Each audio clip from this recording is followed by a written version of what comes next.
Hello friends, आप सभी का स्वागत है eagle IAS the study zone में। साथियों, यूपीएससी सीएसई 2026-27 के प्रिपरेशन को देखते हुए मॉडर्न हिस्ट्री का डिस्कशन प्रारंभ किया गया है और इसी के तहत जो पहली क्लासेस दी गई थी वो इंडिया इन 18th सेंचुरी, 18वीं शताब्दी में भारत के इतिहास को डिस्कशन किया गया था, जो कि मेंस के सिलेबस के आधार पर डिस्कशन किया गया था, जिसमें मूल रूप से डिक्लाइन ऑफ मुगल एम्पायर, किन किन कारणों से मुगल एम्पायर का डिक्लाइन हुआ, उन सभी पॉइंट्स को जो है एलाबोरेट किया गया था। आज हम लोग एक आगे जो है एक कदम आगे बढ़ते हुए इसी सेंचुरी के दौरान जो मुगल पावर का ट्रांसफॉर्मेशन हुआ और इस डिसेंट्रलाइजेशन ऑफ जो पावर हुआ और इस पावर के कारण जो नए प्रोविंशियल स्टेट उभर करके आए, या जो राइज ऑफ प्रोविंशियल स्टेट या जो राइज ऑफ प्रोविंशियल पावर, तो प्रांतीय शक्तियों का उदय हुआ या प्रांतीय राज्यों का उदय हुआ, इनको लेकर के डिस्कशन करेंगे, जिनमें मूल रूप से 4 प्रांतीय राज्य जो कि भारत को प्रतिनिधित्व कर रहे थे। उनमें से बंगाल का क्षेत्र, दूसरा जो है निजाम का क्षेत्र, तीसरा जो है अवध का क्षेत्र, और चौथा दक्षिण भारत से एक शक्ति उभर करके आ रही थी। उन सभी में इन सभी में मराठा जो शक्ति थी, जो दक्कन की सर्वोपरि शक्ति बन गई और बाद में जाकर के जो है पेशवाओं के अधीन जो है एक अखिल भारतीय जो है क्या बन गई ना, पावर बन गया था। तो इन चारों जो पावर है जो कि 18वीं सेंचुरीज में हमें देखने को मिला, उसको लेकर के आज हम लोग क्या करेंगे, डिस्कशन करेंगे। तो आज का पॉइंट क्या है? आज का पॉइंट है India in 18th century obviously, और इसी के अंतर्गत जो है राइज ऑफ प्रोविंशियल पावर, क्षेत्रीय शक्तियों का उदय किस कारण से हुआ।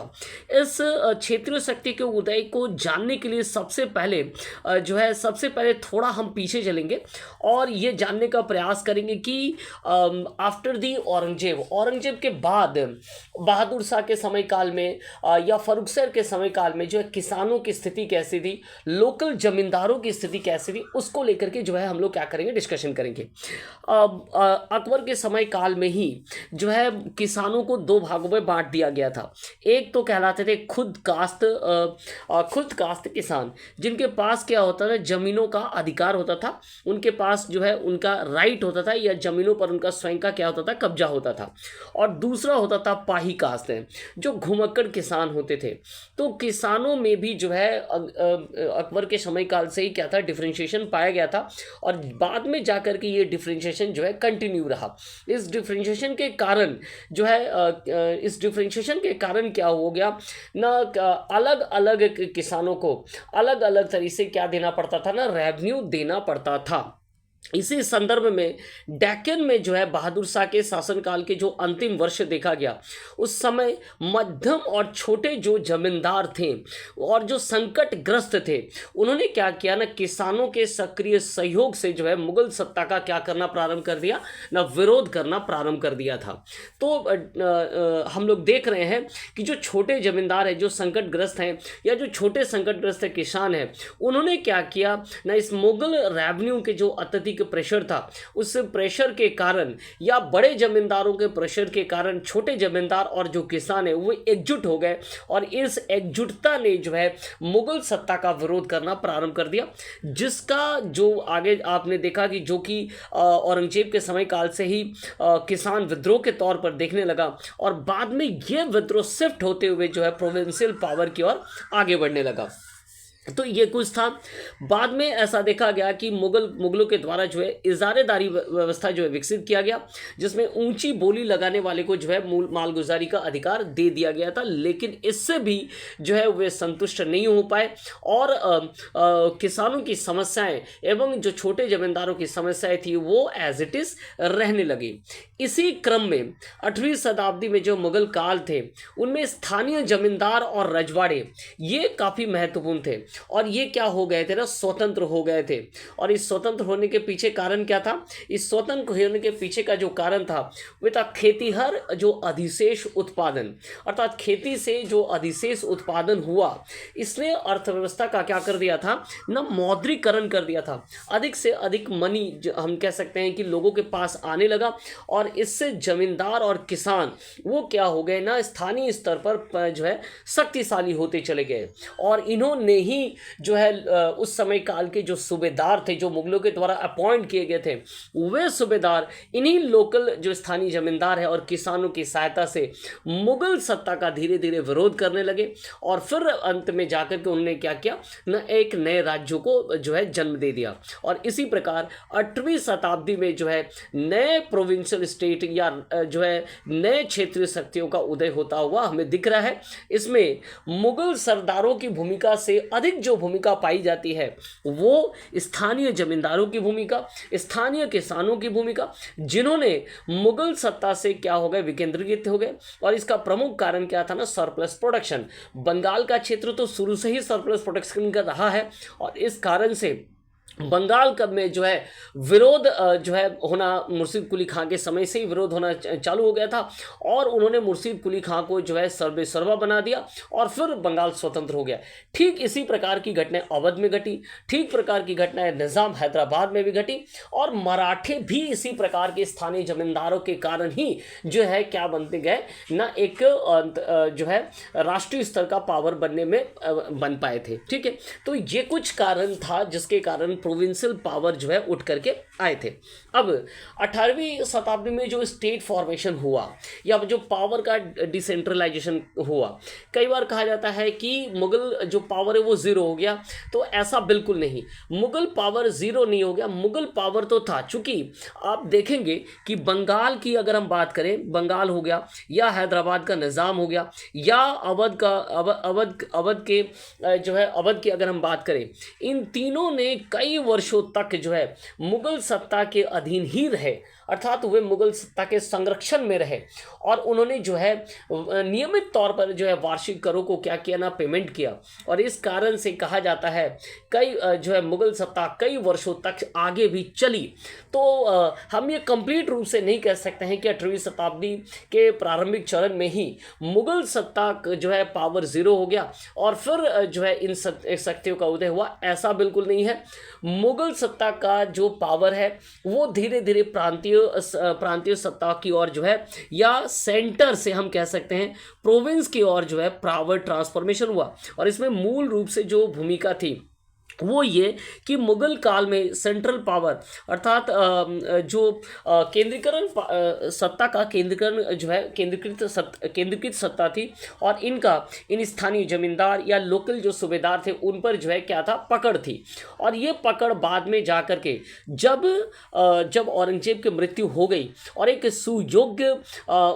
सुयोग्य शासक जो है मुगलों में बन करके नहीं आया और जो भी बने वे दरबारी गुटों में जो है क्या हो गए, बट गए, दरबारी गुटों के इशारों पर वे नाचने लगे।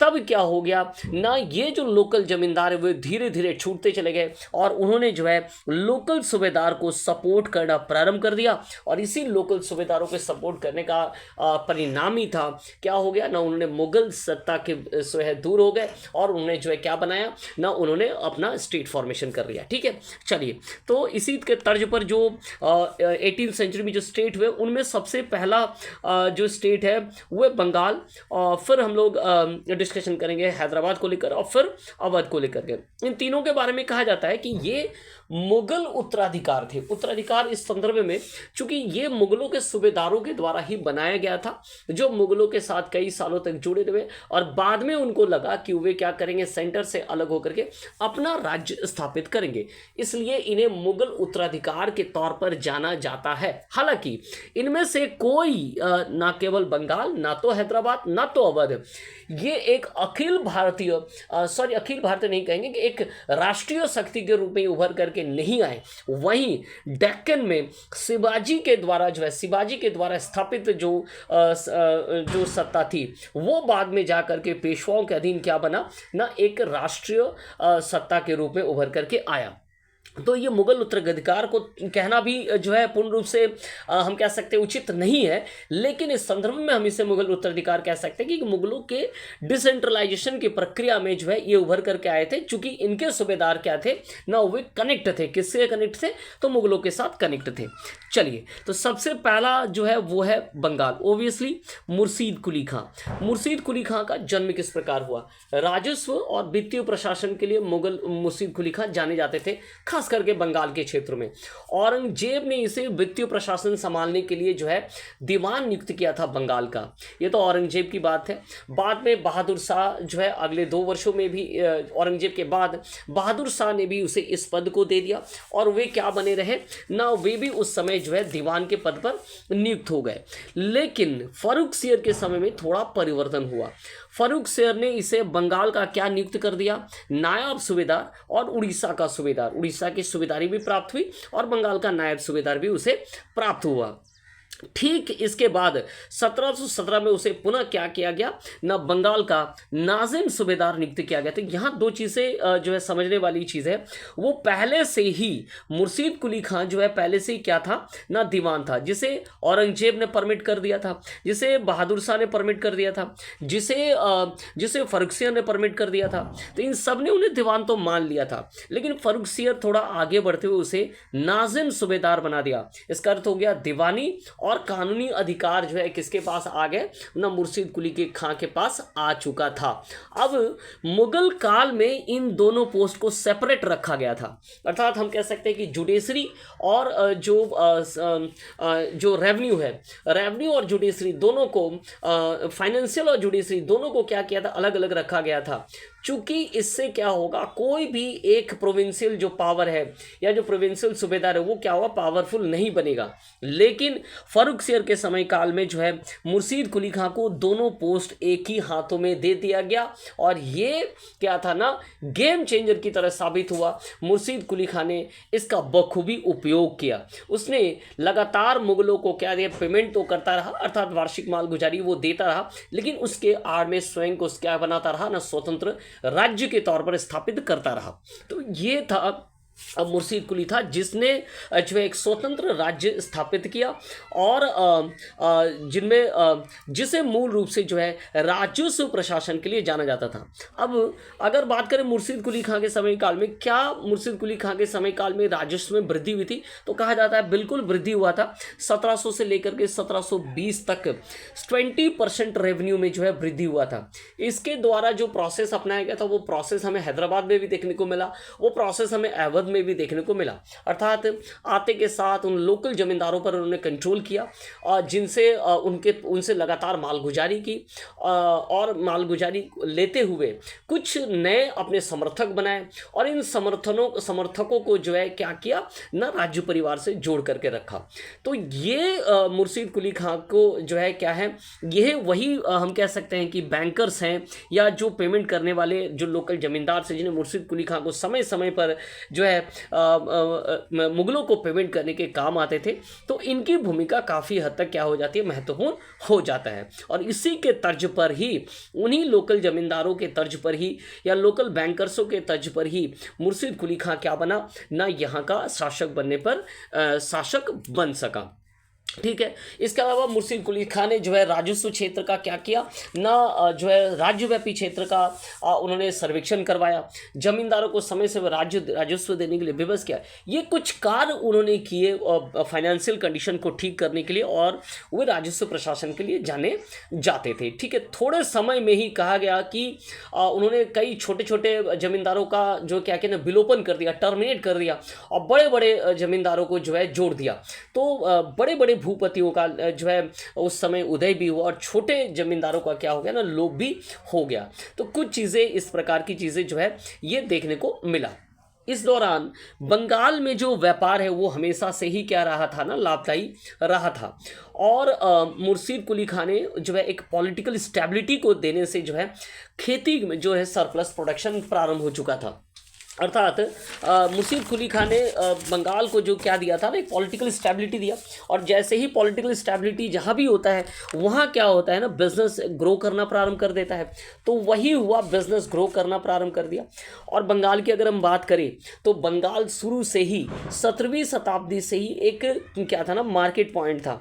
इसी बंगाल से रेशम, सूती वस्त्र, शक्कर हो गए, तेल हो गए, मक्खन हो गए, जो कहाँ चले जाते थे ना, सीधा फारस और अफगानिस्तान अफगानिस्तान चले जाते थे फ्रॉम नॉर्दर्न इंडिया से होकर के, और नॉर्दर्न एंड वेस्टर्न इंडिया से होते हुए कहाँ चले जाते, फारस अफगानिस्तान चले जाते थे। और साथ में इसी बंगाल को क्या मिला हुआ है ना, जो है आपको जो है समुद्र का जो ट्रेड है, समुद्र हुगली चूंकि बंदरगाह था, तो इससे होकर के जो है दक्षिण पूर्व साउथ ईस्ट एशिया में जो है फारस की खाड़ियों में लाल सागर के बंदरगाहों तक जो है ट्रेड होता था। तो इस दौरान जो है दोनों व्यापार जो है फला फूला, स्थलीय व्यापार भी फला फूला और साथ में समुद्री व्यापार भी जो है मुर्शिद कुली खां के समय फला फूला। और इसी दौरान यूरोपियन, डच, फ्रांसीसी जो ब्रिटिश कंपनियां हैं वो क्या है ना, इन व्यापारों को और आगे बढ़ाने का ही काम किया। तो ये चीज़ें हमें देखने को मिलता है। और इस कारण से ही बंगाल में उस समय बड़े बड़े व्यापारी वर्ग का उदय हुआ, जिनमें अगर हम बात करेंगे जगत सेठ, अमीन चंद, ऐसे कुछ व्यापारी है जिनका राजघरानों के साथ क्या था ना, काफ़ी संपर्क था। जगत सेठ का नाम आप लोगों को याद होगा, जो कि 1730 में प्रांतीय सरकार में वो खजांची भी बन गया था, और बाद में चल करके सिराजुद्दौला से एनवॉयड होने के कारण जो है इन्होंने मीर जाफर को भी बैठाया था। ये वही जगत सेठ है जो कि मुर्शीद कुली के बाद सरफराज खां को भी जो है क्या किया था ना, चेयर से हटा दिया था। तो ऐसे कुछ व्यापारी वर्गों का उदय जो है बंगाल के व्यापार ने जो है उदय दिया, और इनके द्वारा अब स्थानीय राजनीति को जो है कंट्रोल किया जाने लगा, और ये अब जो है एक तरह से किंग मेकर की भूमिका में थे। इनका विरोध आफ्टर मुर्शीद कुली खां के बाद हम ये देख रहे हैं कि बंगाल का जो पॉलिटिकल सिस्टम है, वहां अगर इन स्थानीय जमींदारों का जिन्होंने भी विरोध किया उसे सत्ता से क्या कर दिया गया, उखाड़ फेंक दिया गया। ये चीज़ें हुई। तो इसी को लेकर के है जो है बाद में जा करके अली वर्दी खां जो क्या था ना, एक सैनिक था, और उस जगत सेठ को जो है साथ लेकर के, या हम कहेंगे कि ऐसे कुछ घरानों को जो है साथ लेकर के समर्थन से वो क्या बन गया ना, वो शासक बन चुका था।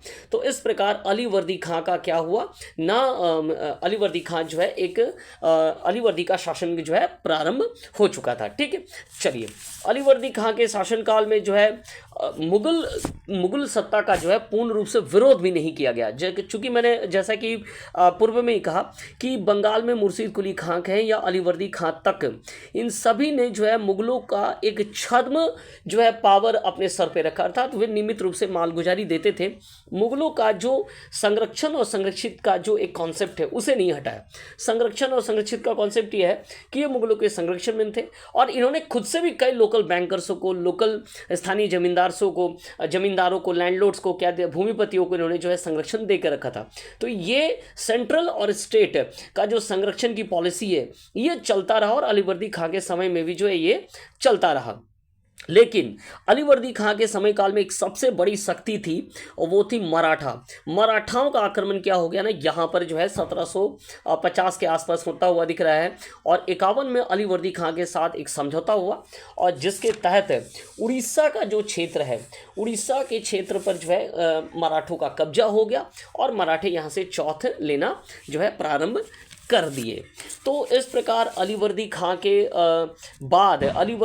बाद अगर हम बात करें, अली वर्दी खां के बाद क्या कुछ हुआ ना, अली वर्दी खां के बाद उन्होंने सिराजुद्दौला, जैसे कि आप सभी को ज्ञात है, सिराजुद्दौला को उन्होंने उत्तराधिकार घोषित किया। 1756 की घटना है जब उन्होंने सिराजुद्दौला को क्या उत्तराधिकार घोषित किया। लेकिन उसी समय पूर्णिया के फौजदार शौकत जंग और उनकी जो अली वर्दी खां की जो बेटी थी घसीटी बेगम ने क्या किया ना, इस उत्तराधिकार को चुनौती दिया, और इसके कारण पुनः सिराजुद्दौला का जो दरबार है वो घोर गुटबंदी का स्वीकार हो गया।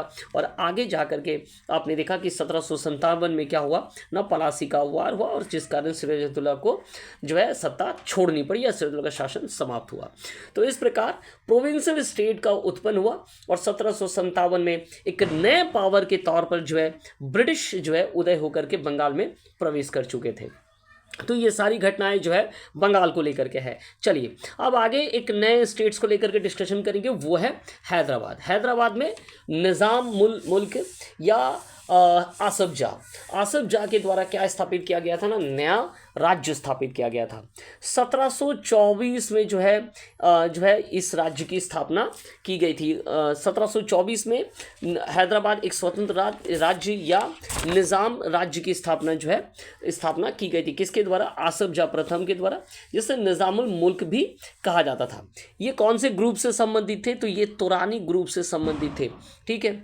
सैयद ब्रदर्स के समय काल में जो है मोहम्मद शाह को जब तख्ती पर बैठा दिया गया था, तो निजामुल मुल्क ने जो है सैयदों के विरुद्ध जो है इन्होंने क्या किया ना, तुरानी और ईरानी गुटों को कलेक्शन करना प्रारंभ कर दिया और वे कामयाब भी हो गए। 1720 में जब सैयद बंधुओं की मृत्यु हो गई, उसके बाद 1722 से लेकर 24 तक निज़ामुल मुल्क ये क्या रहे ना, ये जो है वज़ीर के रूप में नियुक्त किए गए। तो इन्होंने जो है ये दिल्ली में एक वज़ीर के पद पर जो है इनकी नियुक्ति हुई और इन्होंने वज़ीर रहते हुए जो है दिल्ली से हट करके जो है हैदराबाद में दक्षिण में जो है क्या किया ना, एक राज्य स्थापना की और सोचा, वो था हैदराबाद। और ये राज्य दक्कन के क्षेत्र में स्थापित करने के लिए मुबारज खां, जो कि उस समय मुगलों के द्वारा स्थापित क्या थे, सूबेदार थे, उनके साथ इनका युद्ध हुआ और इस युद्ध में उन्होंने पराजित कर दिया। और पराजित करने बाद जो है उन्होंने जो है हैदराबाद में अपनी स्थिति को मजबूत कर लिया। 1740 में उन्होंने जो है पूर्ण रूप से परमानेंट के तौर पर जो है क्या हो गए ना, दक्षिण में स्थायी हो गए और निज़ाम राज्य जो है निज़ाम क्या बन गया ना, एक स्टेट के तौर पर बन गया और उत्तर भारत से वो अलग हो चुका था। यहाँ भी वही हुआ, जिस प्रकार मुर्शीद कुली खां को सपोर्ट करने वाले कुछ कुलीन वर्ग जन्म लिए, निज़ाम ने भी जो है यहाँ जो है कुछ कुलीन वर्गों को अपने सपोर्ट में लाया, कुछ जमींदारों का विलोपन किया, कुछ जमींदारों को विवश किया और इस प्रकार जो है अपने साथ लोकल जमींदारों को पावर को लेते हुए उसने इस निज़ाम वंश की स्थापना की। निज़ाम के बाद, आसिफ जाह की मृत्यु के बाद, ये जो हैदराबाद स्टेट है पुनः एक बार क्या है ना, विवादों के बीच में या उत्तराधिकार के संघर्ष में घिर चुका था। इसका कारण क्या था ना, आसिफ जाह के पुत्र जो है नसीर जंग और उसके पोते मुजफ्फर जंग के बीच में युद्ध प्रारंभ हो गया। और इसी समय आपको याद होगा, जिसे कर्नाटक के प्रथम युद्ध के नाम से जाना जाता है, यहाँ डुप्ले की भूमिका काफ़ी महत्वपूर्ण मानी जाती है। फ्रांसीसियों को उठाने में, भारत में उठाने में डुप्ले की भूमिका काफ़ी महत्वपूर्ण थी। डुप्ले ने इस स्थिति का लाभ उठाया, मुजफ्फर जंग को सपोर्ट किया और सत्ता उसके पक्ष में कर दिया। बदले में डुप्ले को जो है बड़ा इलाका प्राप्त हुआ और नगद पुरस्कार भी प्राप्त हुए। तो ये चीज़ें जो है फ्रांसीसियों को भारी जो है यहाँ पर क्या प्राप्त हुआ ना, सफलता प्राप्त हुआ। इसके ठीक बाद जो है 1762 के बाद कहा जाता है निज़ाम अली खां का शासन पाया जाता है। उन्होंने बहुत हद तक जो है इस स्थिति को, अर्थात हैदराबाद के प्रशासन को चलाता रहा। हालांकि सीमा विवाद जो है धीरे धीरे उन्होंने हल भी किया और एक स्थायित्व राजनीति जो है पॉलिटिकल स्टेबिलिटी को प्रदान किया था। ठीक है, चलिए, हैदराबाद स्टेट ने भी वही किया जो कि बंगाल स्टेट में, अर्थात मुगल एडमिनिस्ट्रेशन का डायरेक्ट विरोध उन्होंने नहीं किया। वो संबंध जिसे कहा जाता है संरक्षक और संरक्षित का संबंध उन्हें बखूबी निभाया। पूर्व से ही जो स्थापित जो व्यवस्थाएं थी कुलीनों के साथ, उन्होंने उसे हटाने का प्रयास नहीं किया, बल्कि उसी के साथ उन्होंने क्या किया, एडजस्टमेंट किया। और फिर एडजस्टमेंट करते हुए जो है क्या किया ना, उन्होंने थोड़ा बहुत चेंजेस किया। जैसे जो जागीर थी, अब वो क्या था ना, पुश्तैनी होते जा रही थी, अर्थात अब वो जो है जनरेशन बाय जनरेशन वो जो है अब स्थापित हो चुका था। मनसबदारी सिस्टम में जो है परिवर्तन आ गया था। तो इस प्रकार कुछ परिवर्तन तो जो है किया गया, लेकिन कुल मिलाकर के हम ये कह सकते हैं कि 8वीं शताब्दी में निज़ाम जो है एक जो है शक्ति बन करके उभरा था और ये क्या था ना, ये मुगलों से क्या हो गया था, अलग हो चुका था। चलिए, अब बात करेंगे हम लोग अवध को लेकर के जो है बात करेंगे। अवध के संस्थापक कौन है? तो अवध के संस्थापक माने जाते हैं शहादत खां, जो है अवध के संस्थापक माने जाते हैं। मोहम्मद शाह ने जो है उन्हें एक लोकल विद्रोह को कुचलने का दायित्व दिया था और इस दौरान जो है उन्हें क्या उपाधि गई ना, बुरहान मुल्क की उपाधि दी गई। तो शहादत खां या बुरहान मुल्क के द्वारा 1722 में क्या किया गया ना, अवध जो है स्वतंत्र राज्य स्थापित कर लिया गया। ठीक एक ही प्रोसेस यहाँ पर जो है इनके द्वारा भी अपनाया गया, या जो है लोकल जमींदारों का एक वर्ग बनाया गया जो उनके सपोर्टर में थे। कुछ जमींदार जो उनके विरोध में थे उनको इन्होंने क्या किया ना, उनको कुचला गया या उनको लोप कर दिया गया, और इस प्रकार एक वर्ग, कुलीनों का एक वर्ग जो है उन्होंने अपने पक्ष में कर लिया। तो सादत खां के बारे में कहा जाता है कि इन्होंने जब नादिर शाह का आक्रमण हुआ तो ये तंग आकर के जो है नादिर शाह का साथ दे देते हैं, लेकिन नादिर शाह के साथ इनका संबंध जो है ठीक ना हो पाया, जिसके कारण जब दिल्ली में नादिर शाह का जो है अधिकार हो जाता है तब ये जो है कुंठा और हताशा में आकर के ये क्या करते हैं ना, विष खा लेते हैं।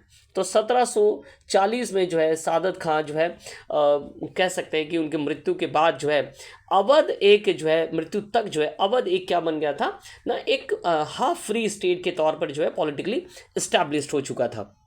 नादिर शाह का समयकाल जो है, नादिर शाह का 1739 में जब आक्रमण हुआ तो बहुत थोड़े समय तक रहा, और उसके बाद जो है वे क्या है यहाँ से चले गए। तो नादिर शाह के बाद की जो घटना है, नादिर शाह के बाद अगर हम बात करेंगे, या नादिर शाह के बाद जो है सफदर जंग जो है क्या है ना, वो अवध में जो है क्या बन करके आए, शासक बन करके आए, और उस दौरान उन्हें जो है क्या है उन्हें जो है आलमगीर द्वितीय के मृत्यु के बाद जो है पुनः घटनाएं बदलने लगी।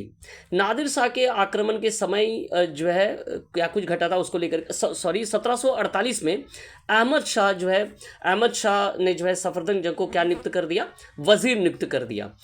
सफदर जंग किसके बाद आया, तो ये सादत खां के बाद आए, और सफदर जंग को अहमद शाह के द्वारा जो है क्या नियुक्त कर दिया, वजीर नियुक्त कर दिया गया था। 1754 को सुजाउद्दौला को जो है बादशाह आलमगीर द्वितीय के द्वारा दोबारा अवध का क्या नियुक्त कर दिया गया ना, सूबेदार नियुक्त कर दिया गया। अर्थात सफदर जंग की मृत्यु जो है 1754 में हो चुका था, और उसके बाद सुजाउद्दौला को जो है 1754 में आलमगीर द्वितीय के द्वारा क्या बना दिया ना, अवध का सूबेदार नियुक्त कर दिया गया। तो इस प्रकार अवध के साथ जो है मुगलों का जो संबंध है वो कंटिन्यू चल रहा था। वे अभी भी जो है एक पूर्ण स्वतंत्र स्टेट के रूप में फॉर्म नहीं हो पाए थे। पुनः 1759 में जो है शाह आलम द्वितीय ने सुजाउद्दौला को अपना वजीर नियुक्त किया, और पानीपत का जो थर्ड जो वार हुआ 1764 में, उस समय जो है इन्होंने अहमद शाह अब्दाली का क्या दिया था, साथ दिया था। हालांकि अपने स्वतंत्र स्थिति को उन्होंने जो है बचा करके रखा था, और इस प्रकार अंग्रेजों के समय काल तक अर्थात 1764 के युद्ध के तक 1764 तक जो है, जब तक कि इलाहाबाद की संधि ना हो जाए 1765 में, तब तक ये क्या थे ना, एक स्वतंत्र स्टेट के तौर पर ये अपने आप को रखे हुए थे। तो ये जो है तीन जो बहुत महत्वपूर्ण क्या माने जाते हैं, स्टेट माने जाते हैं, जो मुगलों के डिसेंट्रलाइजेशन प्रोसेस में उभर करके आए और मुगलों के उत्तराधिकार के तौर पर जाने जाते थे। हालांकि इन्होंने राष्ट्रीय सत्ता के रूप में जो ये स्थापित नहीं हो पाए। चलिए अब हम लोग बात करेंगे मराठों को लेकर के। मराठों की स्थिति क्या थी, कैसे मराठे उभर करके आए। शिवाजी ने जो है दो राज्य, एक तो हो गया विजापुर राज्य, और दूसरा मुगलों के विरुद्ध में जो है एक जो है सत्ता स्थापित की, जिसे क्या कहा जाता है ना, मराठा कहा जाता है।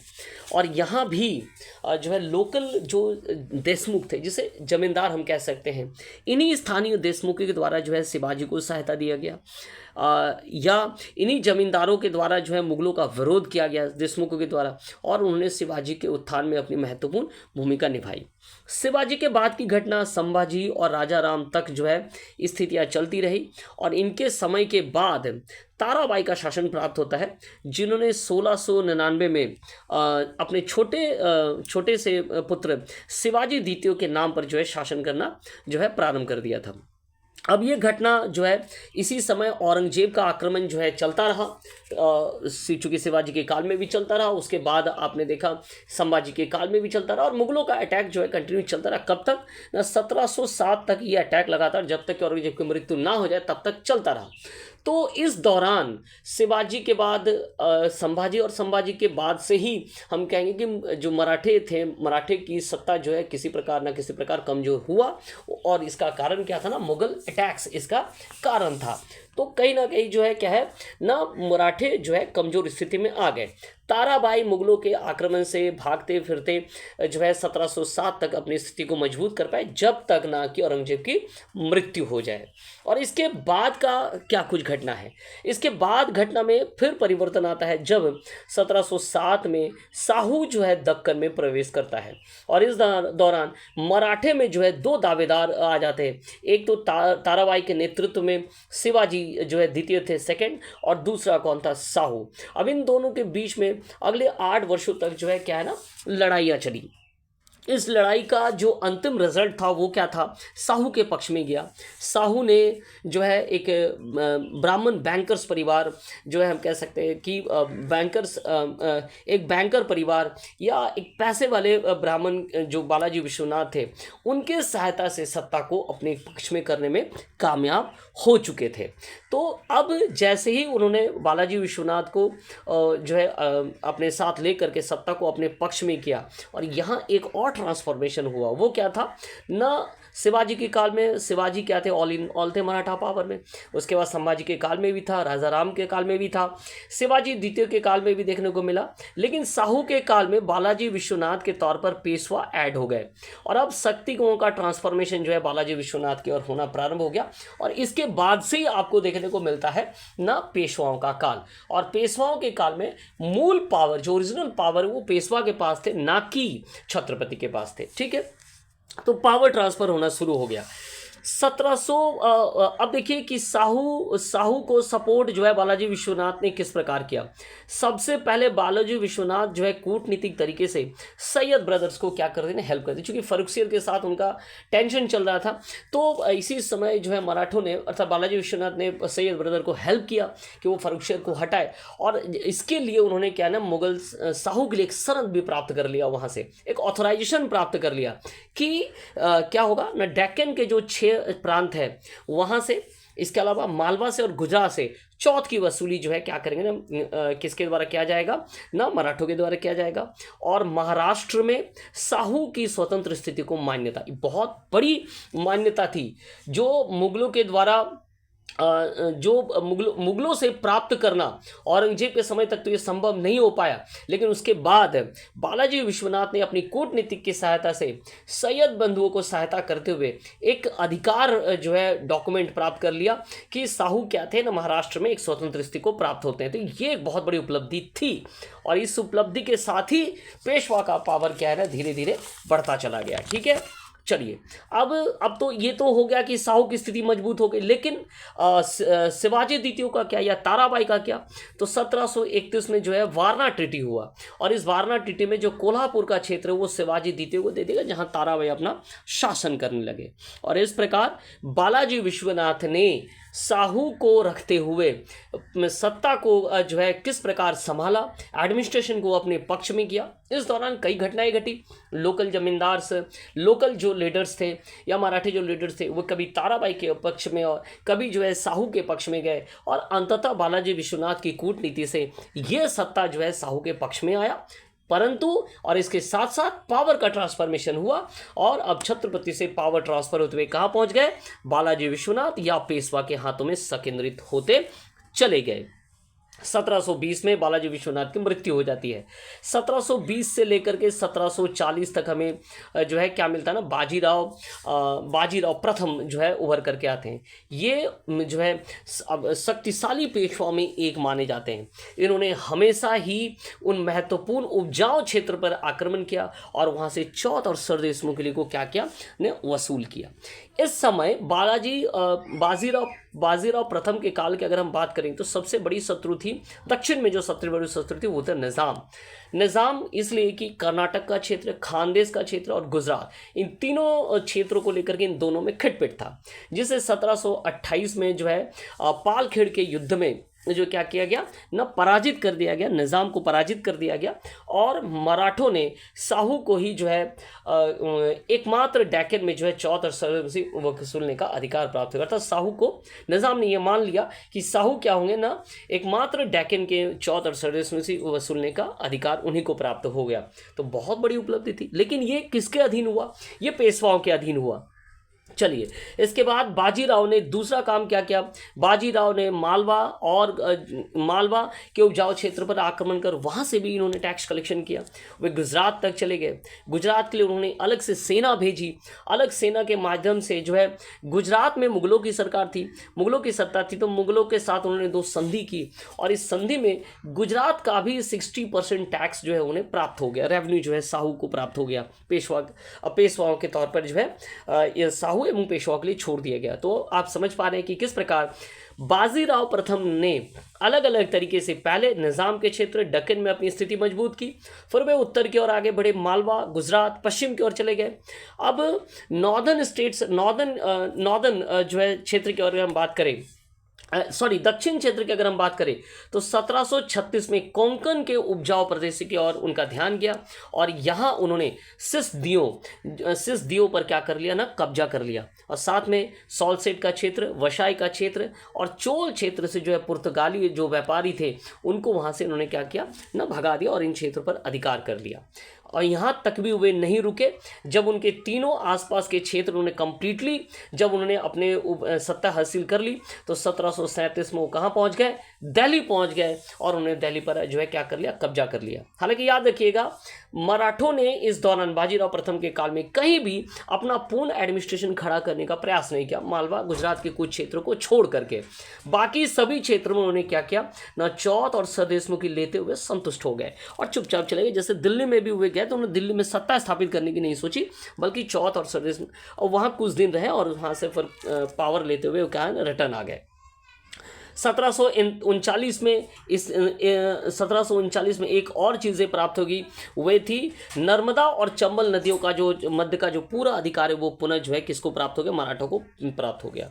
1740 में बाजीराव प्रथम के मृत्यु के साथ एक बहुत बड़ी शक्ति जो है अंत हुआ, मराठों का एक बहुत बड़ा पावर हम कह सकते हैं अंत हुआ। और इसके बाद बालाजी बाजीराव जो कि नाना साहेब के तौर पर जाने जाते थे, उनका उदय हुआ। नाना साहेब कहा जाता है कि प्रशासन में काफ़ी महत्वपूर्ण क्या रखते थे, निपुणता रखते थे। और इस दौरान एक घटना और घटी।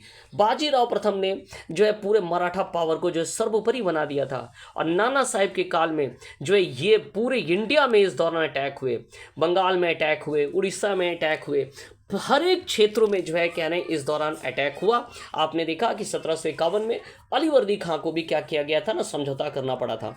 उत्तर में अटैक हुए, राजस्थान के जयपुर बूंदी में अटैक हुए, सारे चारों तरफ जो है इस दौरान नाना साहेब के काल में क्या हो गया ना, अटैक देखने को मिला था। बंगाल कहे या हम कह सकते हैं कि संपूर्ण भारत में जो है मराठा अटैक इस दौरान हुआ था, चाहे वो राजस्थान का क्षेत्र हो, गुजरात का क्षेत्र हो, कहीं का भी क्षेत्र हो, वो अटैक हुआ था। चलिए, अब इस अटैक्स को अगर हम देखेंगे तो 2 भागों में अगर बांट दिया जाए, पूर्व की ओर अटैक जिसमें बंगाल, बिहार, उड़ीसा है, तो यहाँ राघोजी भोसले के नेतृत्व में हुआ। राघोजी भोसले 1745 में ये अटैक्स को जो संभाल रहे थे, जिसका अंतिम परिणाम अलीवर्दी खां के साथ समझौता भी हुआ। और उत्तर की ओर जो अटैक हो रहा था वो आपने देखा कि निज़ाम के साथ भालके की ट्रिटी हुई 1751 में। भालकी की ट्रिटी हुई, भालकी की संधि जिसे कहा जाता है, जिसमें जो खान देश का नियंत्रण है वो पूरी तरह से जो है इसके पक्ष में, मराठों के पक्ष में छोड़ दिया गया। अंततः नाना साहेब के काल की जो सबसे महत्वपूर्ण घटना थी वो थी 1761 का 1761 का जो पानीपत का तीसरा युद्ध, जिसमें मराठे पूर्ण रूप से पराजित होते हैं। 50,000 से अधिक मराठा सैन्य मारे जाते हैं। सदाशिव भाव के नेतृत्व में ये युद्ध वो पराजित होते हैं और इसके बाद जो है नाना साहेब के कुछ दिनों के बाद मृत्यु हो जाती है। और ये एक बहुत बड़ी घटना थी, कह सकते हैं कि मराठों का डिक्लाइन यहाँ से जो है प्रारंभ हो गया। ठीक, इसके बाद नए पेशवा के तौर पर माधव राव आते हैं, लेकिन उनकी भी मृत्यु जो है बहुत जल्द हो जाती है। और इसके बाद 1772 में जो है राघोबा ने जो है क्या है सत्ता हत्या ली, लेकिन मराठा सरदारों ने उन्होंने विरोध किया और राघोबा कहाँ पहुँच गए ना, वे ब्रिटिश के पास पहुँच गए। और इस प्रकार अब पावर में कौन थे, तो मराठों को कंट्रोल करने के लिए अब अंग्रेजों का प्रवेश होना शुरू हो गया। जैसे राघोबा के साथ संधि हुई और इस प्रकार क्या है ना, अंग्रेजों का प्रवेश होना शुरू हो गया। तो ये कुछ घटनाएं घटी 18 सेंचुरीज में, जो राइज ऑफ प्रोविंशियल पावर हुआ, जिसको लेकर के हमने डिस्कशन किया।